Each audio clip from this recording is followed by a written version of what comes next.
Israel বিরোধী যে বিক্ষোভ শুধু যুক্তরাষ্ট্র নয় বিভিন্ন দেশে ছড়িয়ে গেছে এবং সেই বিক্ষোভ করছেন শিক্ষার্থীরা। যুক্ত আছেন আমাদের সাথে ডক্টর ফরিদ হোসেন, আন্তর্জাতিক সম্পর্ক বিশ্লেষক। ধন্যবাদ এবং শুভ সকাল। ডক্টর ফরিদ হোসেন যুক্ত হয়েছেন। শিক্ষার্থীরা এবার নিজ হাতে এই ইসরায়েল বিরোধী আন্দোলনের একেবারেই তুলে নিয়েছে নিজের হাতে। এর মধ্যে সংঘর্ষের ঘটনা ঘটেছে, আমরা দেখছি প্রচুর শিক্ষার্থীদের গ্রেপ্তার করা হয়েছে। আপনার কাছে কি মনে হয় শিক্ষার্থীদের এই যে আন্দোলন শুধুই যুক্তরাষ্ট্র নয় বিভিন্ন দেশে ছড়িয়ে গেছে, এটির কি কোনো প্রভাব দিন শেষে কি আসলে পড়বে ইসরায়েল সেই দেশের যে আগ্রাসনের উপর? অনেক ধন্যবাদ আমাকে যুক্ত করার জন্য। হ্যাঁ, আপনি ঠিকই বলেছেন। যেটি হলো যে যুক্তরাষ্ট্রে প্রো প্যালেস্টাইনিয়ান যে প্রটেস্ট এখন যে চলমান যে আন্দোলন, সেটি আসলে যুক্তরাষ্ট্রের ইতিহাসে একটি অভূতপূর্ব ঘটনা। এবং এই আন্দোলন ইতিমধ্যে কিন্তু 130টিরও বেশি ক্যাম্পাসে, আমি যদি বলি, যেটা হলো যুক্তরাষ্ট্রের এলিট ইউনিভার্সিটিগুলোতে ছড়িয়ে পড়েছে, যার মধ্যে MIT থেকে শুরু করে হার্ভার্ড এবং ইয়েল ইউনিভার্সিটির মতো এবং কলম্বিয়া ইউনিভার্সিটির মতো জায়গায় কিন্তু এই আন্দোলন বিস্তৃত হচ্ছে। তবে একটি বিষয় যেটি হলো যে যুক্তরাষ্ট্রের বিশ্ববিদ্যালয়গুলোতে এই ধরনের আন্দোলন কিন্তু আজকে নতুন নয়। এটি 60-এর দশকে ভিয়েতনাম যুদ্ধের সময় কিন্তু আমেরিকার যে পলিসি ছিল ভিয়েতনাম যুদ্ধে, সে তার বিরুদ্ধেও কিন্তু এরকম আন্দোলন হয়েছিল, এবং আপনি যদি ইরাক যুদ্ধের সময় কিন্তু এরকম হয়েছিল। আমি আফ্রিকার বর্ণবাদ বিরোধী আন্দোলনের সময় তার সমর্থনে কিন্তু এরকম আন্দোলন হয়েছিল। বা এইবারের যে আন্দোলন, যে বিষয়টা হলো যে প্যালেস্টাইনিয়ানদের সমর্থনে, বিশেষ করে গাজায় নিরীহ মানুষজনের পাশে দাঁড়ানো বা তাদের পক্ষে কথা বলে এইরকম একটি বৃহৎ আন্দোলন কিন্তু এটা যুক্তরাষ্ট্র নয় শুধু, এটি আমি বলবো যেটা হলো যে ওয়ার্ল্ড হিস্ট্রিতে এটা প্রথম ঘটনা করতে যাচ্ছে। এবং এই আন্দোলনের একটি বিষয় দেখেন যে এই আন্দোলন কিন্তু ছড়িয়ে পড়ছে। নর্মালি যে বিষয়টি হয়, যেটা হলো যে এই ধরনের আন্দোলন কিন্তু মুসলিম প্রধান দেশগুলোতে হয়, বিশেষ করে মিডল ইস্ট এবং আফ্রিকা এবং এশিয়ার যে মুসলিম প্রধান সেই দেশগুলোতে কিন্তু নর্মালি এইরকম আন্দোলনের উৎপত্তি এবং এটি ছড়িয়ে পড়ে। বাট এই প্রথম কিন্তু যুক্তরাষ্ট্র ভিত্তিক যে আন্দোলন, সেটি কিন্তু অন্যান্য জায়গায় ছড়িয়ে পড়ছে। এবং আপনি দেখবেন যেটা হলো যে কানাডা, অস্ট্রেলিয়া, ইউনাইটেড কিংডম থেকে শুরু করে ফ্রান্স, সবগুলো রাষ্ট্রীয় আন্দোলন কিন্তু ছড়িয়ে যাচ্ছে এবং যেগুলো কিন্তু যুক্তরাষ্ট্রের সবচেয়ে বড় মিত্র হিসেবে পরিচিত।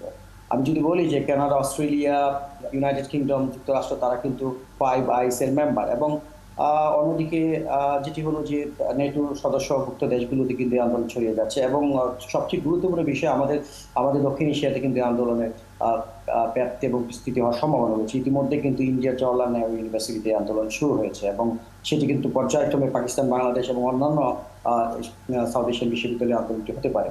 তবে এই আন্দোলনের ফলে, হ্যাঁ, এই আন্দোলন করে মার্কিন যুক্তরাষ্ট্রের যে সামনে নির্বাচন এবং মার্কিন যুক্তরাষ্ট্রের যে পররাষ্ট্রনীতি, বিশেষ করে ইসরায়েলের প্রতি, সেই ক্ষেত্রে কিন্তু দীর্ঘমেয়াদী একটি প্রভাব হতে পারে। আমি যদি বলি যে অতি দ্রুত খুব বড় ধরনের পরিবর্তন না হলে কিন্তু একটি প্রভাব হতে পারে। বিশেষ করে মার্কিন যুক্তরাষ্ট্রের যে প্রতিরক্ষা নীতি, বিশেষ করে তাদের যে সামরিক সমর্থন, বিশেষ করে মিলিটারি এইড এবং মিলিটারি সাপ্লাইয়ের মাধ্যমে যে ইসরায়েলকে সমর্থন, সেক্ষেত্রে কিন্তু নতুন করে একটা প্রশ্ন তরুণ সমাজ কিন্তু উত্থাপিত করেছে। বিশেষ করে মার্কিন যুক্তরাষ্ট্রের পররাষ্ট্রনীতি বা একতরফা নীতি ইসরায়েলের প্রতি, সেদিকে কিন্তু বিশেষ করে আমেরিকান পলিটিক্যাল এলিটদের পাবার সময় এসেছে। এই জায়গায় কিন্তু আমেরিকান রাজনীতিবিদরা, বিশেষ করে বোধ আপনার ডেমোক্র্যাট এবং রিপাবলিকান নেতারা কিন্তু এই দিক থেকে ভাবতে হবে।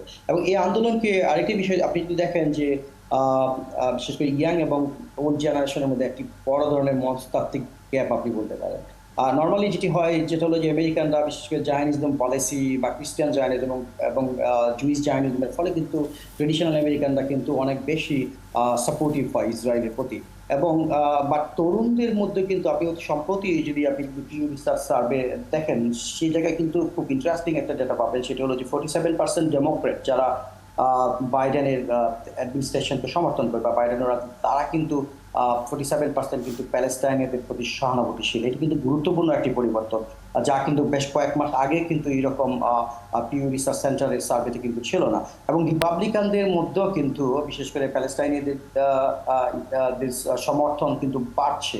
এবং রিপাবলিকানের প্রায় আপনি যদি বলেন যে 12% মানুষ কিন্তু প্যালেস্টাইনিদের সমর্থন করে। এবং আপনি যদি বলেন সার্বিক যদি দেখেন যে বা 36% ইয়াং আমেরিকান মনে করে যেটা হলো যে বাইডেন অ্যাডমিনিস্ট্রেশনের যে পলিসি বিশেষ করে ইসরায়েলের প্রতি সেটি কিন্তু ভুল এটি এবং সেই এটি জায়গায় আপনার কিন্তু কাছে তারা কি মনে হয় সরব। যখন আমেরিকায় আমরা জানি যে আর কিছুদিনের পর হচ্ছে আনুষ্ঠানিকভাবে তাদের নির্বাচনের যে প্রচার প্রচারণা থেকে শুরু করে আনুষ্ঠানিক যে প্রক্রিয়াটি নির্বাচনের সেটি শুরু হবে, এটি কি সেখানে কোনো ধরনের প্রভাব পড়বে বলে আপনার কাছে কি মনে হয়?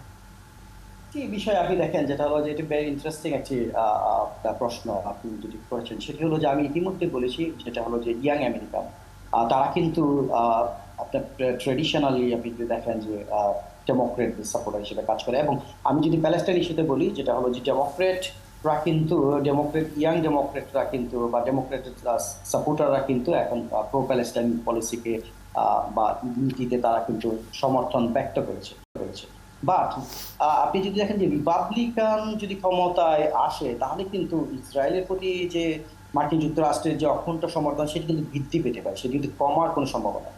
সো এই ক্ষেত্রে কিন্তু আপনার বাইডেনকে আপনি বলতে পারবেন না যেটা হলো যে বাইডেন অ্যাডমিনিস্ট্রেশন ইসরায়েলকে যথাযথ সমর্থন দেয়নি। তবে একটি বিষয় হলো যে আমেরিকান ফরেন পলিসির সাথে ডোমেস্টিক বিশেষ করে পলিসি বা পলিটিক্সের সমর্থন কিন্তু খুবই কম। আপনি যদি ঐতিহাসিকভাবে দেখেন যেটা হলো যে মার্কিন যুক্তরাষ্ট্রের অংশগ্রহণ বিভিন্ন দেশে তাদের সামরিক অভিযান সেক্ষেত্রে যতক্ষণ ছোট করে পর্যন্ত একটু না কোনো জানতে চাই, হতাহতের ঘটনা না ট্রাম্পের ঘটে ততক্ষণ পর্যন্ত এরই কিন্তু মধ্যে সেটি নানা ধরনের যে অভ্যন্তরীণ রাজনৈতিক প্রভাব। বক্তব্য আমরা দেখেছি, যেহেতু সেও এবার নির্বাচনে আসছে, সেটি কি কোনো ধরনের আপনার কাছে কি মনে হয় যে এক ধরনের প্রভাব বিস্তার করতে পারে, বা তার যেই মানসিকতা ইসরায়েলের প্রতি তার যে সমর্থন এর আগেও আমরা দেখেছি, সেটির আসলে কোনো প্রভাব এই আন্দোলনগুলোর উপর পড়তে পারে কিনা? না, তবে একটি বিষয় যে এই এই নির্বাচনের প্রভাব আমি যদি বলি যেটা হলো যে ইয়াং আমেরিকানরা কিন্তু বাইডেন বা ডেমোক্রেটদের প্রতি তাদের সমর্থন সেটি কিন্তু হ্রাস পেতে পারে। বাট অন্যদিকে কিন্তু আপনি যদি দেখেন যে ইসরায়েল পলিসিতে বাইডেনের চেয়ে কিন্তু ডোনাল্ড ট্রাম্প যার বিশেষ করে সবচেয়ে পটেনশিয়াল রিপাবলিকান ক্যান্ডিডেট তারও কিন্তু আরো বেশি কিন্তু কট্টর সমর্থন রয়েছে ইসরায়েলের প্রতি। সো ওই ক্ষেত্রে কিন্তু একটি আপনি যদি বলেন যে কন্ট্রাডিকটরি একটি সিচুয়েশন রয়েছে। তবে একটি বিষয় সত্য যেটি হলো যে মার্কিন যুক্তরাষ্ট্র যেই ক্ষমতায় আসুক না কেন ইসরায়েলের প্রতি তাদের যে বিশেষ করে সামরিক নীতি সেটির ক্ষেত্রে কিন্তু তারা ভাববে।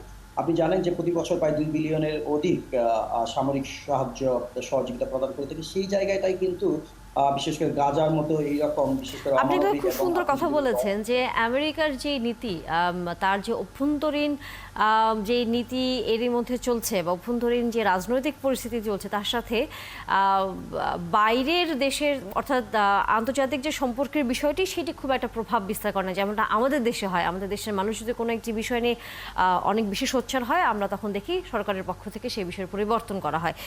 এই যে এই বিষয়টা আপনি যে সামনে তুলে নিয়ে আসলেন, তার ফলে আপনার কাছে কি মনে হয় শিক্ষার্থীদের এই যে আন্দোলন চলছে সেটি কি খুব বেশি দূর আদৌ আসলে যেতে পারবে, নাকি যেভাবে ধরপাকড় চলছে, যেখানে আবার আমরা দেখছি বেশ কিছু অপরপক্ষ শিক্ষার্থীরাও আবার বেশ আন্দোলন করছে যে এই আন্দোলনের ফলে তাদের শিক্ষা কার্যক্রম ব্যাহত হচ্ছে, অনেকে ইউনিভার্সিটিতে যেতে পারছে না, কলেজে যেতে পারছে না, এই মানসিকতাটাও তো এখন আবার সামনে চলে আসতেছে?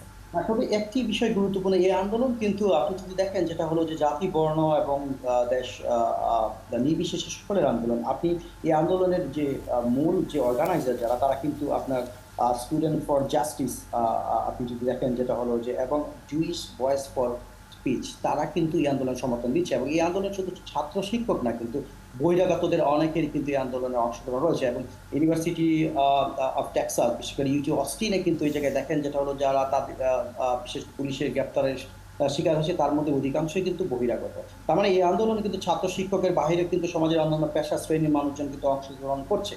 বাট আমেরিকানদের মূল কনসার্ন হলো আমেরিকানরা কিন্তু বরাবরই বিশেষ করে তাদের নিরাপত্তা বা অভ্যন্তরীণ যে আইন শৃঙ্খলা সেটা নিয়ে কিন্তু তারা বরাবরই অনেক কনসার্ন এবং যে বিষয়টি হলো যে আন্দোলন না বিশেষ করে আমেরিকানরা তাদের যে অভ্যন্তরীণ নিরাপত্তা সেই বিষয়টি কিন্তু আমেরিকান ইলেকশনের প্রভাব ফেলবে। আরেকটি বিষয় হলো যে আমেরিকার আপনি যদি দেখেন যেটা হলো যে সফট পাওয়ার বিশেষ করে আমেরিকান ইমেজের সবচেয়ে বড় একটি অংশ হলো আমেরিকান হায়ার এডুকেশন ইনস্টিটিউট এবং আপনি এই গত একাডেমিক ইয়ারে আপনি যদি দেখেন 2022-23 সালে আমেরিকার প্রায় 1 মিলিয়নেরও বেশি ইন্টারন্যাশনাল স্টুডেন্ট যাদের আমেরিকান ইকোনমিতে কন্ট্রিবিউশন ছিল 40 বিলিয়নেরও বেশি। তার মানে হলো যে আমেরিকায় যে ইন্টারন্যাশনাল হায়ার এডুকেশন ইনস্টিটিউশনের যে একটি রেপুটেশন সেই জায়গায় কিন্তু একটা বিষয় চলে আসে, কারণ এই আন্দোলনের সাথে সাথে কিন্তু আমেরিকার ফ্রিডম অফ স্পিচ বা বিশেষ করে ফ্রিডম অফ মুভমেন্ট সেটি কিন্তু রেস্ট্রিক্ট করা হচ্ছে। আপনি যদি পুলিশ অ্যাকশনগুলো দেখেন সেক্ষেত্রে স্পষ্ট বোঝা যাচ্ছে, যার ফলে অর্থাৎ কিন্তু এই আমেরিকার আন্দোলন যতটুকু বোঝা যাচ্ছে কতটুকু ফলপ্রসূ হবে বা হচ্ছে সেটি আরেকটু হয়তো সময় গেলে বোঝা যাবে, তবে আন্দোলন চলবে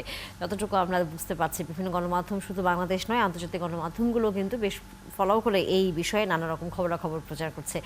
ডক্টর ফরিদ হোসেন, অসংখ্য ধন্যবাদ, যুক্ত হয়েছিলেন। আবারও নিশ্চয়ই আন্তর্জাতিক কোনো বিষয় নিয়ে আপনার সাথে আগামীতে কথা হবে।